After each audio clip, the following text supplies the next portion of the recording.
আপু, আপু, তাড়াতাড়ি আয়, ঈশান ভাই আসছে। এনো, এটা তোমার জন্য। Thank you. দেখি কি? আমাকে দিছে না?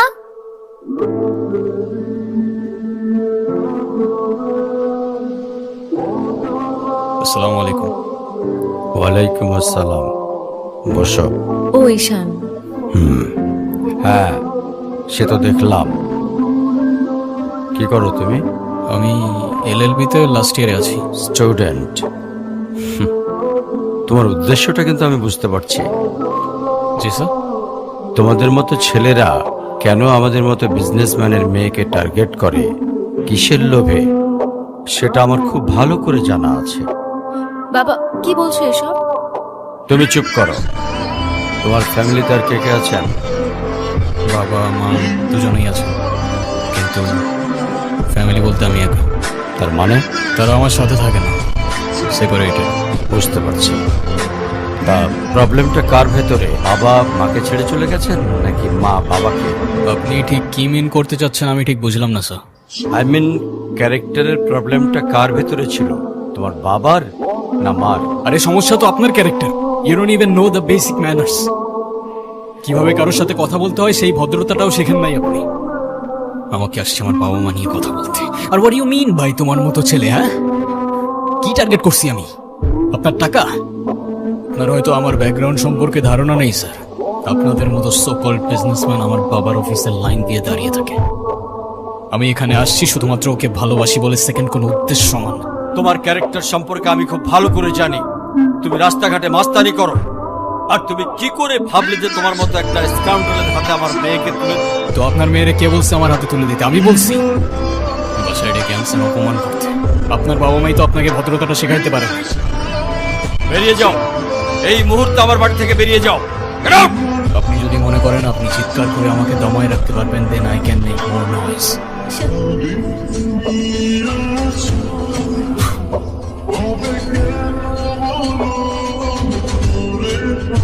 তুমি এটা কেন করলা? ঈশান, আমি তোমাকে বারবার বলছি বাবার সামনে রাগটা একটু কন্ট্রোল করে ভদ্রভাবে কথা বলতে।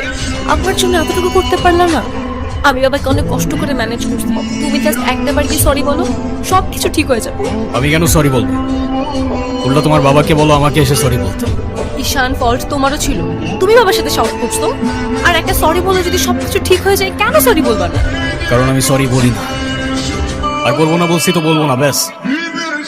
তোমার ইগোর জন্য না তোমাকে কিছু বলতেও আমি ভয় পাই। এরকম চলতে থাকলে দেখবে একদিন আমি চলে যাব। তো যাও না, তোমাদের আর কেউ আটকে রাখে নাই। রাখছি, আমি আটকে রাখছি। ঈশান প্লিজ একটু বোঝার চেষ্টা করো। তুমি বাবার কাছে গিয়ে একটাবার সরি বললে সব ঠিক হয়ে যাবে। আরে আমি সরি বলবো না ভাই, বলবো না আমি সরি। এটাই কি তোমার শেষ ডিসিশন? এখন কি তোমার পেন আর পেপারে সাইন করে বলতে হবে নাকি? ঈশান, আমি যদি আজকে এখান থেকে চলে যাই, হয়তো আর কোনোদিন ফিরে আসবো না। আবে তো যাও না, কে আসতে বলছো তোমাকে? যাও।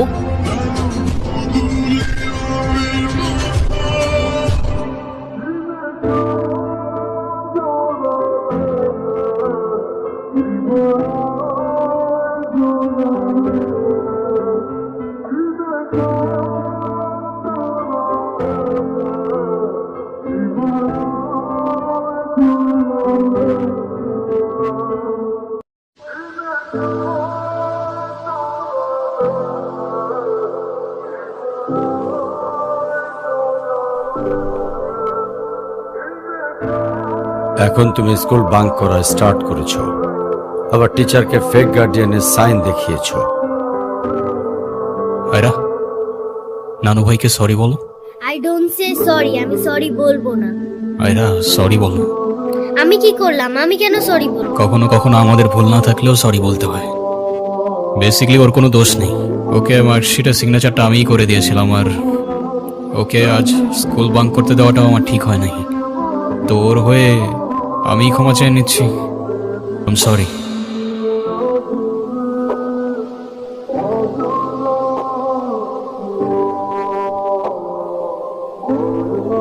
অনুর কি হয়েছে স্যার? আমার জেদের জন্য আমার মেয়ের লাইফটা শেষ হয়ে গেছে। ওরা আমাকে অনেক বোঝানোর চেষ্টা করেছিল, আমি বুঝছিলাম আমি যে ছেলেকে চুজ করব সেই হবে ওর জন্য বেস্ট। সরকারি চাকরিজীবী দেখে ভেবেছিলাম মেয়ের লাইফটা অ্যাটলিস্ট সিকিউর থাকবে, এটা ভাবিনি ভালো চাকরি থাকলেই ভালো মানুষ হয় না। বিয়ের পরপরই আমার মেয়ের উপরে অমানসিক অত্যাচার শুরু করে।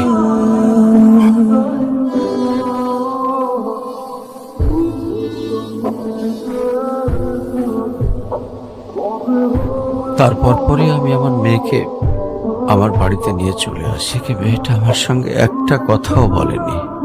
যদি আপনি কিছু মনে না করেন, আপনাকে একটা রিকোয়েস্ট করতে চাইছি। হ্যাঁ বলো। যদি আপনার পারমিশন থাকে, আমি অনু আর আয়রার রেসপন্সিবিলিটিস নিতে চাই। হ্যাঁ, কেন সিনদেশে দেখাইতে আসছেন? আপনি প্লিজ এখান থেকে চলে যান। আমার আর আমার মেয়ের জন্য আমি একাই ইনাফ, আর কাউকে লাগবে না আমার life এ।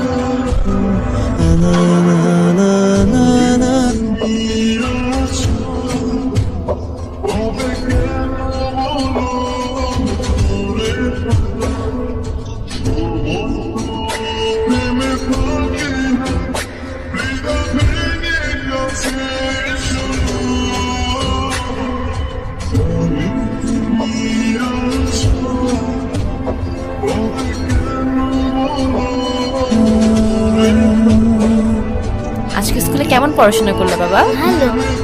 টিফিন সবগুলা খাইছি না? সব শেষ করছে তো? ঈশান, কেমন আছো তুমি? তোমাকে যে কত খুঁজছি আমি। তাই কেন আসেন এখানে বারবার? আপনাকে নাচতে নিষেধ করছি? প্লিজ চলে যান তো, আমাদেরকে একটু শান্তি থাকতে দেন।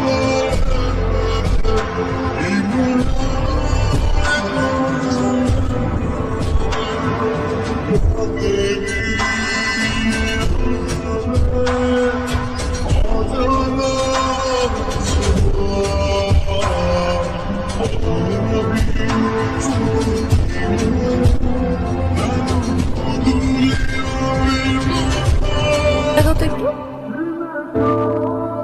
এই দেখো না, বেলুনগুলো কেমন হয়েছে, ঠিক করো। এই দিকটায় ফ্লাওয়ার কোথায়?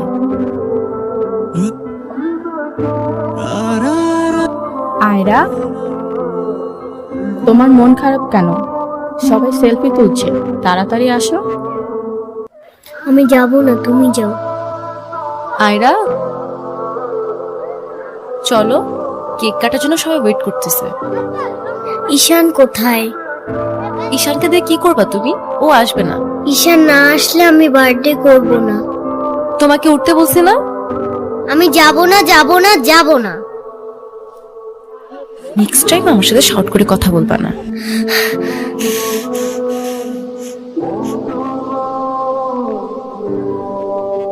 আয়রা,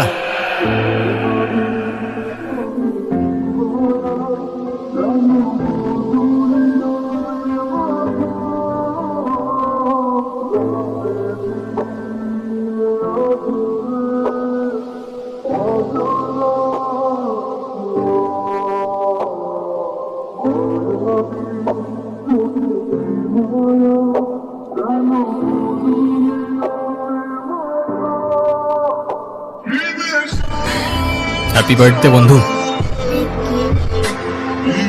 এ কি বন্ধু, তুমি কাঁদছো কেন? কই না তো, কাচ্ছি না তো। দেখো, এ নাও বন্ধু, একটু মিষ্টি মুখ করে নাও। আপনি আবার আসছেন? এই চলো তো।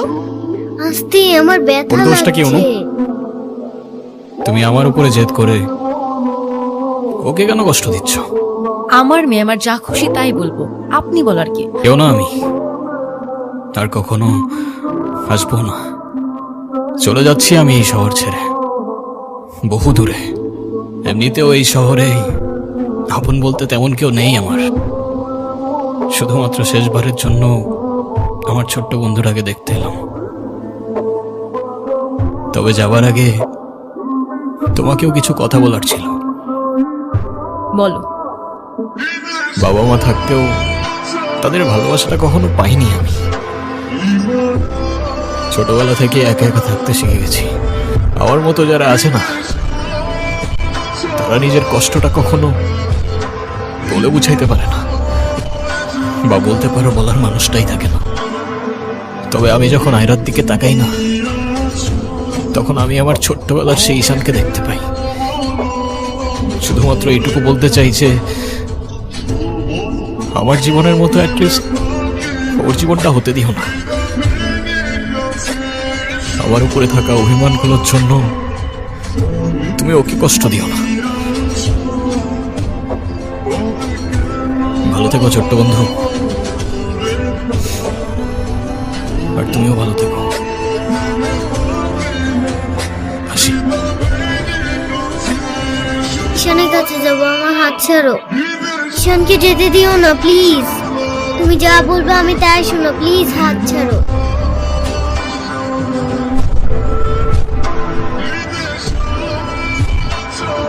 ঈশান!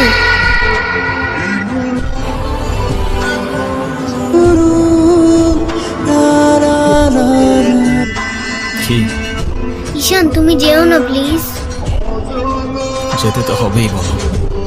কেন যেতে হবে? প্লিজ থাকো না। থেকে আর কি করব বলো? এই শহরে তো আপন কেউ নেই আমার। কে বলেছে আপন কেউ নেই? আমি আছি না, তুমি আমার সাথে থেকে যাও। থেকে যাব? হ্যাঁ প্লিজ প্লিজ।